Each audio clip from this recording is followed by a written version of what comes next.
안녕하세요. 주와 말씀의 교회 말씀 묵상입니다. 오늘부터 시편의 말씀 함께 묵상하며 은혜를 나누기를 원하는데요.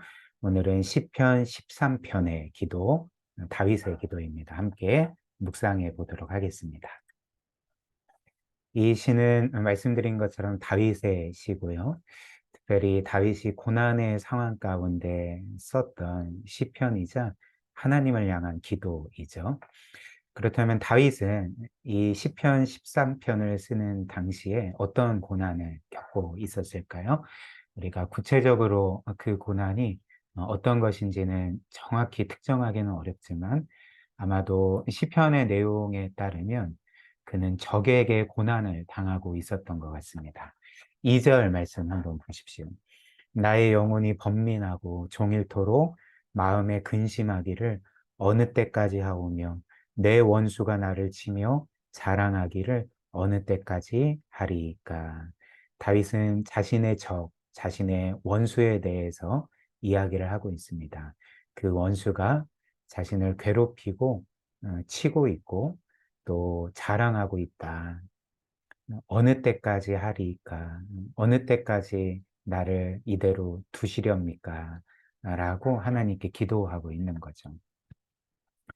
그런데 다윗은 사실 적에게 당하는 고통도 괴로웠지만 그것보다 더 큰 고통이 있었습니다. 그 고통이 무엇이었을까요?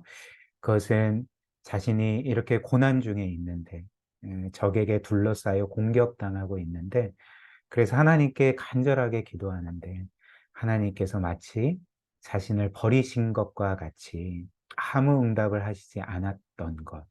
그것이 그에게 가장 큰 고통스러운 일이었던 것입니다. 즉, 하나님이 마치 자신을 잊으신 것 같고 자신에게서 그분의 임재를 숨기신 것 같은 그런 느낌을 받았던 것이죠. 1절 말씀 보십시오. 여호와여 어느 때까지이니까 나를 영원히 잊으시나이까. 주의 얼굴을, 여기서 주의 얼굴은 하나님의 임재를 가리킵니다. 하나님의 임재를 나에게서 어느 때까지 숨기시겠나이까 라고 이렇게 탄원하고 있는 거죠. 그래서 다윗은 이렇게 하나님의 부재를 느끼면서 계속 하나님께 부르짖습니다. 하나님께서 자신에게 응답해 주시고 자신을 구원해 주시기를 계속 구하고 있는 거죠. 3절과 4절 보십시오. 여호와 내 하나님이여 나를 생각하사 응답하시고 나의 눈을 밝히소서.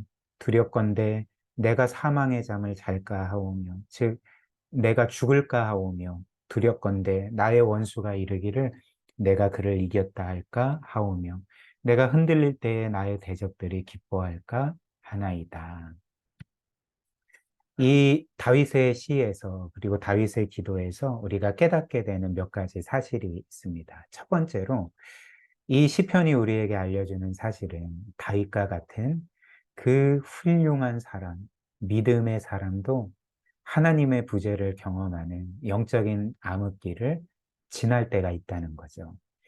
즉, 이 영적인 암흑기가 무엇입니까? 하나님이 마치 우리를 버리신 것 같고, 자신의 임재를 거두신 것 같고, 우리가 아무리 기도해도 전혀 들으시지 않고 응답하시지 않는 것과 같은 때이지 않습니까? 그런데 이런 영적인 암흑기를 다윗과 같은 그런 영적인 위대한 인물도 경험할 때가 있었다는 거죠. 어떤 면에서 많았던 것입니다. 그래서 시편에는 다윗을 포함해서 시인들이 이런 영적인 암흑기 가운데 하나님의 임재가 사라진 것 같이 느껴질 때 하나님께 불평하고 부르짖는 기도들이 의외로 많은 거죠. 그렇다면 이제 우리는 궁금하지 않습니까? 왜 하나님께서는 때때로 다윗처럼 그렇게 훌륭한 믿음의 사람에게조차 그분 자신을 숨기실까? 우리 자신에게서 그분의 임재를 숨기시는가? 그리고 왜 우리가 어려울 때, 고난을 당할 때, 우리가 간절하게 기도해도 왜 그 기도에 아무 응답을 주시지 않을 때가 있을까? 물론 우리는 알고 있습니다. 하나님은 우리에게 응답하시지 않을 때에도, 하나님의 응답이 전혀 없는 것처럼 느껴질 때에도 하나님은 여전히 우리 가운데 일하고 계시고 여전히 가장 선한 방법으로 응답하고 계심을 우리는 다 알고 있지 않습니까? 그런데 어찌됐든 하나님께서 곧바로 응답하시지 않는 이유, 이렇게 영적인 암흑기, 하나님의 임재의 부재를 우리로 하여금 경험하게 하시는 이유를, 그 구체적인 이유를 우리는 알 수가 없는 거죠. 근데 이는 어떤 면에서 당연합니다. 왜냐하면 유한한 피조물인 우리가 어떻게 무한하신 창조주이신 하나님의 생각과 그 계획을 다 알 수가 있겠습니까? 비유하자면 개미가 사람에 대해서 그 어떤 것도 알 수 없는 것처럼 그것보다 훨씬 더 크게 우리 사람은 하나님에 대해서, 그분의 계획과 뜻에 대해서 더더욱 알 수 없는 것은 당연한 거죠. 그러나 우리는 그 하나님의 구체적인 계획과 뜻을 알 수 없을지라도 성경을 통해 분명히 두 가지 사실을 알 수가 있습니다. 즉, 우리를 향한 하나님의 궁극적인 계획과 뜻을 알 수가 있고 확신할 수 있는 거죠. 그것이 무엇일까요? 첫 번째는 하나님의 그 부재를 경험하게 하시는 가운데서도 하나님은 결코 우리를 버리시지 않는다는 것. 그리고 이 모든 것이 하나님께서 우리를 잊으셨거나 버리셨다는 증거가 결코 되지 않는 것을 우리가 깨닫게 됩니다. 왜 그럴까요? 왜냐하면 우리를 향한 하나님의 사랑은 그 어떤 일이 벌어진다 할지라도 어떤 상황에서도 결코 변하지 않는 영원한 사랑이기 때문에 그런 거죠. 심지어 우리가 하나님께 크고 많은 죄를 짓고 하나님을 멀리 떠난다 할지라도 우리를 향한 하나님의 사랑은 결코 변하지 않습니다. 이를 잘 보여주는 것이 이사야 49절인데요. 49장 14절부터 16절 말씀인데요. 한번 보십시오. 오직 시온이 이르기를, 여기에서 시온은 이스라엘 백성을 가리킵니다.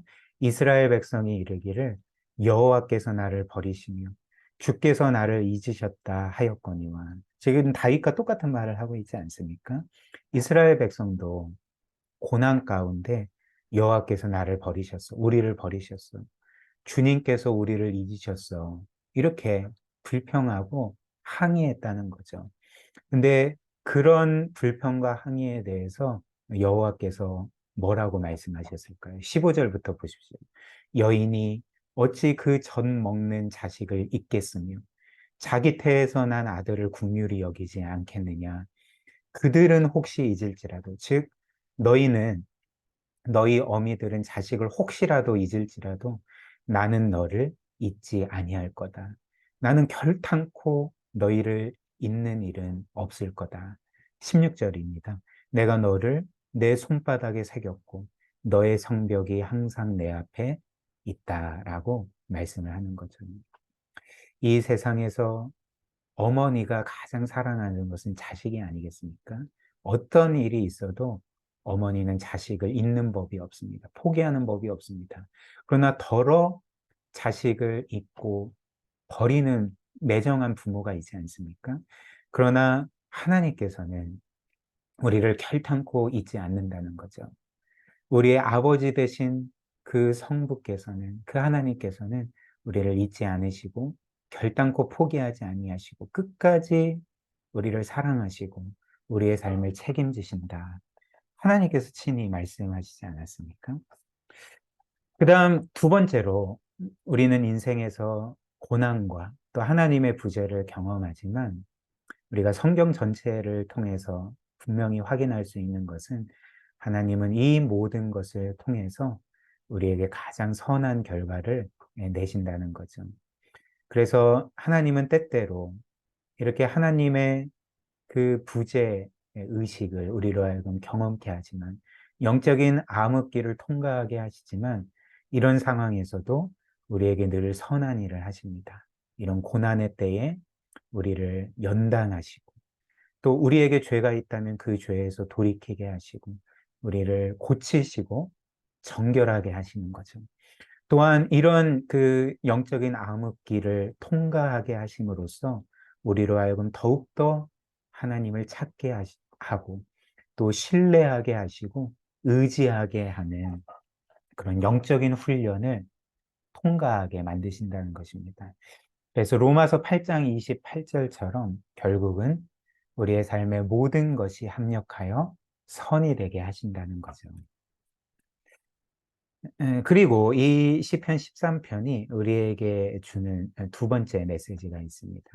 그것은 하나님께서 이런 기도를 기뻐하신다는 것입니다. 즉, 하나님의 그 부재의식 가운데 불평하고 어떤 면에서는 하나님께 항의하는 이렇게 우리의 솔직한 감정을 토로하는 기도를 하나님은 기뻐하신다.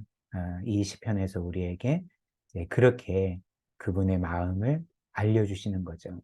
그리고 이런 시편이 하나님의 말씀으로 성경으로 기록된 목적이기도 하지 않습니까? 사실 이런 시편을 보면서 왜 이렇게 하나님을 원망하고 불평하는 내용이 하나님의 말씀으로 기록되었을까?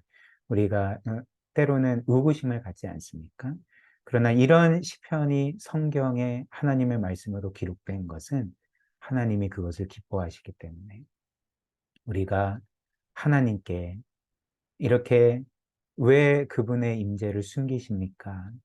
이런 그 어떤 면에서 항의하는 우리의 감정을 솔직히 토로하고 하나님께 묻는 것을 하나님은 기뻐하십니다. 왜냐하면 그분은 인격적인 하나님이시기 때문에 그런 거죠. 이런 인격적인 관계를 계속 맺기를 원하시는 하나님이시기 때문에 그렇습니다. 그리고 하나님께서 이런 우리의 솔직한 감정을 토로하는 이런 기도를 또 기뻐하시는 또 다른 이유가 있습니다. 그것은 이런 기도조차도 우리가 하나님을 의지하는 또 다른 방식이기 때문에 그런 거죠. 예를 들어볼까요? 우리는 그 하나님께 그 우리가 고난 가운데 있을 때 하나님 저를 도와주십시오라고 기도하지 않습니까? 이것은 분명히 하나님을 의지하는 기도일 것입니다. 그러나 다윗이 드렸던 기도처럼 하나님 고통이 나를 이렇게 집어삼키는데 원수가 나를 이처럼 괴롭히고 공격하고 있는데 왜 하나님은 나에게 응답하시지 않습니까? 왜 나를 도와주시지 않습니까? 왜 하나님의 임재를 나에게서 숨기십니까? 왜 그렇게 하십니까? 라고 부르짖는 것도 결국에는 하나님을 의지하는 것 아닙니까? 또 다른 방식으로 하나님의 도우심과 구원을 구하는 기도이기 때문에 하나님은 이렇게 우리의 솔직한 감정을 토로하는 기도조차도 기도로 여긴다는 것이죠. 오히려 최악의 상황은 하나님을 아예 찾지 않는 것입니다. 두 가지 경우가 있겠죠. 인생이 너무 잘 돼서 우리가 하나님을 찾을 필요를 느끼지 못하거나, 이것은 영적인 교만이죠. 마치 내 힘으로 내 인생을 넉넉히 살아갈 수 있는 것처럼 착각하는 영적인 교만입니다. 또 다른 경우가 있죠. 인생이 너무 안 돼서 이제 하나님을 전적으로 불신해 버려서 그분을 찾지 않는 경우입니다.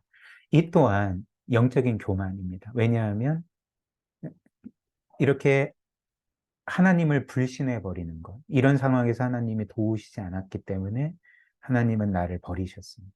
하나님은 그분이 말씀하신 것처럼 그렇게 사랑이 많으신 분이 아니에요. 자비로우시고 은혜로우신 분이 아니에요. 그분은 변덕스러운 분이에요.